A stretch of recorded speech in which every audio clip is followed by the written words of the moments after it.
오늘 우리에게 주시는 하나님 말씀은 창세기 6장 1절에서 10절입니다.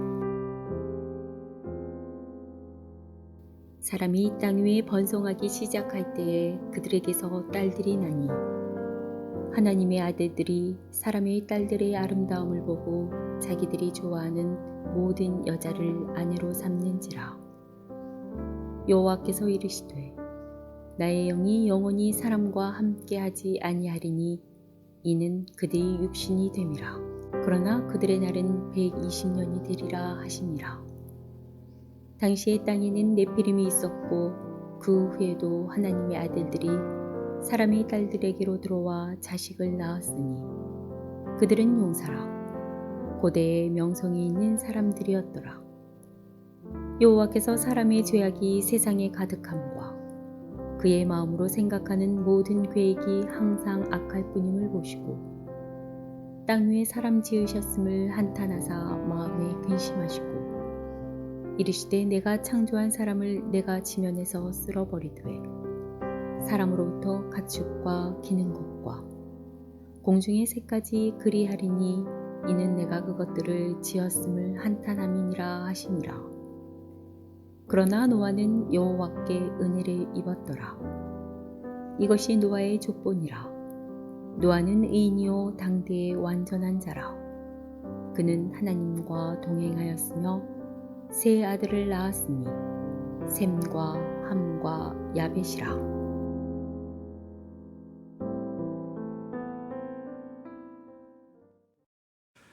6장은 사람이 땅 위에 번성하기 시작할 때의 상황을 기록한 말씀입니다. 오늘의 첫 절인 6장 1절을 보겠습니다. 사람이 땅 위에 번성하기 시작할 때에 그들에게서 딸들이 나니. 여기서 번성한다, 히브리어 라바브는 창세기 1장 28절에서 첫사람인 아담과 하와를 만드실 때 생육하고 번성하라 라고 하셨기 때문에 부정적으로 이해할 수는 없습니다. 인간이 자녀를 많이 낳아서 번성하는 것은 축복이기 때문입니다. 그런데 문제는 그러한 많은 사람들이 모인 사회가 하나님을 경외하는 하나님의 사람들화 되어가는 것이 아니라 마귀를 따르는 세속화 되어가는 것이 있습니다. 2절입니다. 하나님의 아들들이 사람의 딸들의 아름다움을 보고 자기들이 좋아하는 모든 여자를 아내로 삼는지라. 여기서 하나님의 아들들과 사람의 딸들이라는 표현은 앞에서 보았던 창세기 4장과 5장을 요약하고 있습니다. 4장은 하나님을 떠난 가인의 족보가 기록되어 있었습니다. 그리고 5장은 하나님을 경외하는 셋의 족보가 기록되어 있었습니다. 그러므로 하나님의 아들들이 사람의 딸들의 아름다움을 보고 자기들이 좋아하는 모든 여자를 아내로 삼았다라는 말씀은 믿는 성도들이 계속해서 세상을 사랑하고 세상을 기웃거리고 세상에 결국 빠지게 되었다라는 표현입니다. 하나님의 아들들이 사람의 딸들의 아름다움을 보고 아내로 삼았다. 히브리어 어순을 보면 보다라는 라가 있고 그 다음에 아름다움이라는 토부가 있고 그 다음에 취하다 라카흐가 있습니다. 그런데 이것은 창세기 3장 6절에서 여자가 그 나무를 본즉 먹음직도 하고 보암직도 하고 지혜롭게 할 만큼 탐스럽기도 한 나무인지라 해서 그녀가 보았다 라아와 좋아 보였다 토부와 그녀는 그 열매를 취했다 라카흐 같은 구성을 하고 있다는 것을 우리에게 보여줍니다.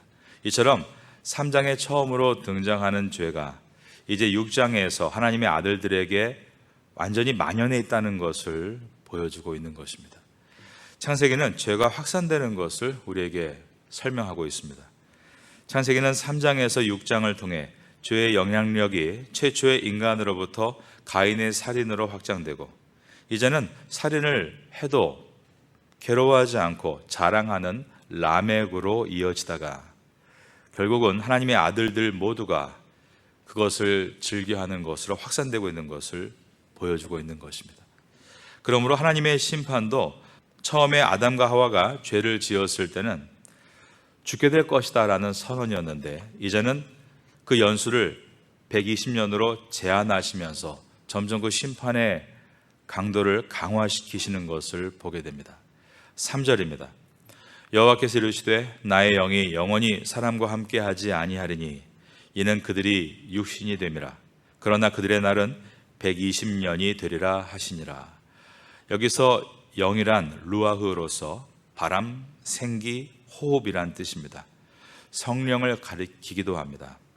나의 영이 영원히 함께 있지 않겠다라는 말씀은 인간이 범죄하고 나서 일어난 1차적인 죽음은 겉사람의 죽음이 아니라 속사람의 죽음으로서 하나님의 영이 떠났다는 것을 뜻합니다. 그리고 루아흐, 생기호흡이란 뜻이 들어있는 것처럼 사람은 루아흐가 떠난, 즉 이제는 생기가 떠나는 죽어야 될 존재가 됐다라는 뜻입니다. 그 기간을 120년으로 정하신 것은 120년 후에 홍수 심판으로 그들을 모두 멸망시키시겠다는 뜻이 여기에 담겨 있습니다.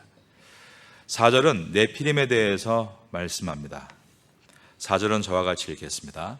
시작.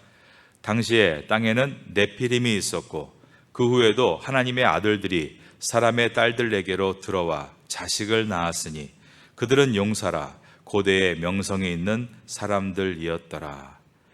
네피림, 히브리 발음 네팔림으로서 떨어지다라는 뜻의 나팔에서 파생된 단어입니다.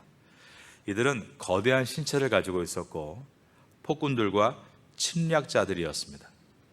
모세시대에 가나안 땅을 정탐하러 갔던 12명의 정탐꾼 중에 여호수아와 갈렙을 제외하고 10명의 정탐꾼들은 그곳에 있는 가나안 족속을 과대 표현할 때 그들은 마치 홍수 이전에 노아 시대에 있었던 네피림같이 몸집이 크고 난폭하다라며 네피림의 후손들 같이 표현한 일이 있습니다. 이처럼 고대에서 네피림의 말은 크고 거대하고 포악함을 상징했습니다. 5절부터는 인간이 죄로 만연해 있는 세상을 보시는 하나님의 마음이 표현됩니다. 여호와께서 사람의 죄악이 세상에 가득함과 그의 마음으로 생각하는 모든 계획이 항상 악할 뿐임을 보시고 여기서 인간의 죄가 세상에 가득했다는 것은 죄의 정도를 말하는 것입니다. 그리고 그의 마음으로 생각하는 모든 계획이 항상 악했다라는 뜻은 죄의 빈도를 말하고 있습니다. 인간의 죄가 차고 넘치는 상황을 이와 같이 가득했다, 항상 그러했다라고 표현한 것입니다. 하나님은 이것에 대해서 히브리어로 바이나햄, 한탄하셨다라고 했습니다. 그런데 이 바이나햄은 후회하셨다라고 번역이 됩니다. 6절을 보겠습니다. 땅 위에 사람 지으셨음을 저를 따라 하시겠습니다. 한탄하사 마음에 근심하시고 하나님께서 후회하시고 괴로워하셨다라고 되어 있는 것입니다. 그런데 여러분 민수기 23장 19절에 보면 하나님은 인생이 아니시니 후회가 없으시도다라고 되어 있습니다. 그러므로 창세기 6장과 민수기 23장은 서로 상반된 말을 하고 있는 것처럼 보여집니다. 그런데 이것은 상반된 말씀을 하고 있는 것이 아니라 성경을 읽는 우리들에게 하나님을 헤아리도록 해주는 말씀입니다. 성경은 하나님은 인생이 아니시니 후회가 없다. 그러므로 우리는 오늘까지 생명을 부재하고 살아갑니다. 하나님께서 우리를 사랑하시겠다는 결정을 바꾸시지 않았기 때문입니다. 그러나 성경에는 또한 하나님께서 그들을 지으심을 후회하셨다, 한탄하셨다라고 되어 있습니다. 이 뜻은 하나님께서는 우리가 죄를 짓고 사는 것을 그냥 방치하시는 것이 아니라 지금도 온 우주가 흔들릴 만큼 괴로워하신다라는 뜻입니다. 사무엘상 15장 11절에 보면 하나님이 사무엘 선지자에게 자신의 마음을 이렇게 표현하신 적이 있습니다. 내가 사울을 왕으로 세운 것을 후회하노니 그가 돌이켜서 나를 따르지 아니하며 내 명령을 행하지 아니하였음이니라. 하나님은 사무실용 책상 하나를 덩그러니 놓으시고 거기서 우리의 인생을 서류로 처리하고 계시는 것이 아니라 우리의 인생 하나하나를 지금도 조목조목 보시며 마음 아파하시고 그리고 한탄하신다 라고 성경은 말씀하고 있다는 것입니다. 우리는 성경을 연구하는 사람들로서 이러한 서술이 나올 때 심각하게 고민해야 합니다. 성경을 묵상하다가 당혹스러움을 느낀다는 것은 유익합니다. 왜냐하면 우리의 신앙을 돌아볼 수 있는 기회이기 때문입니다. 이것은 하나님이 얼마나 죄를 짓고 있는 것에 대해서 탄식하고 계시는가, 그분의 아픈 마음을 헤아릴 수 있는 기회이기 때문입니다. 한국에서 쪽방촌에서 사역하는 어느 분의 글을 읽은 일이 있습니다. 그분은 쪽방촌에 사는 가난한 아이들을 위해서 미술 치료팀을 꾸린 적이 있었다고 했습니다. 거기서 선이라는 작은 아이를 알게 됐다고 했습니다. 이 아이는 쪽방촌 기루의 자녀였습니다. 기루는 자주 술을 먹고 길거리에서 행패를 부렸지만 그래도 술에 취하지 않을 때는 이야기도 제법 나눌 수 있는 친근감이 있는 친구였다고 했습니다. 그런데 언제부턴가 그의 어린 딸 선이의 행동이 변했다는 것입니다. 평소처럼 아저씨들이 예쁘다고 머리를 쓰다듬거나 안아주려고 하면 울고불고 난리를 치는 것이었습니다. 결국 끔찍한 사실을 알고 말았습니다.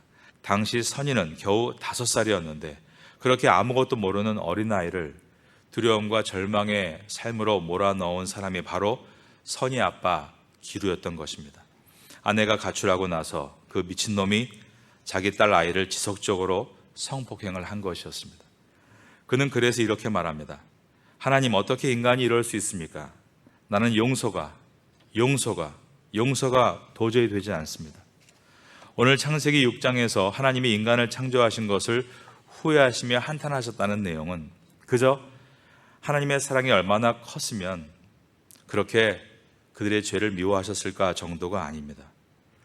쪽방촌에서 사역하던 한 분이 어떤 아이가 그 부모에 의해서 인생을 망쳐버린 것을 보면서 하나님 앞에 인간 창조를 탄식했던 것처럼 그렇게 그 탄식보다 상상할 수 없을 만큼 하나님의 탄식은 더 크다라는 의미입니다.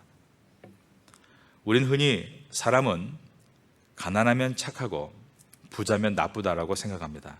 하지만 그렇지 않습니다. 모두가 똑같습니다.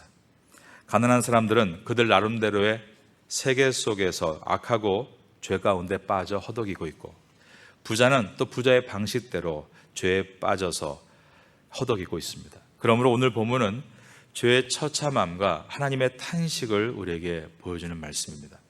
하나님은 창조하신 모든 것을 쓸어버리시겠다라고 결정하셨습니다. 6장 7절입니다. 이르시되 내가 창조한 사람을 내가 지면에서 쓸어버리되 사람으로부터 가축과 기는 것과 궁중의 새까지 그리하리니 이는 내가 그것들을 지었음을 한탄함이니라 하시니라. 죄를 지은 주체는 인간인데 하나님의 심판은 사람으로부터 가축과 기는 것과 그리고 모든 공중의 새까지 범위를 두셨습니다. 성경은 인간의 잘못된 통치로 인해서 자연도 함께 고통받고 있음을 보여주고 있는 것입니다. 우리가 살고 있는 태국 동남아시아를 흐르는 강은 메콩강입니다. 중국에서부터 시작해서 버마와 라오스, 베트남, 태국 이 국경 사이를 흐르는 이 강은 여러 나라들의 생명의 젖줄입니다.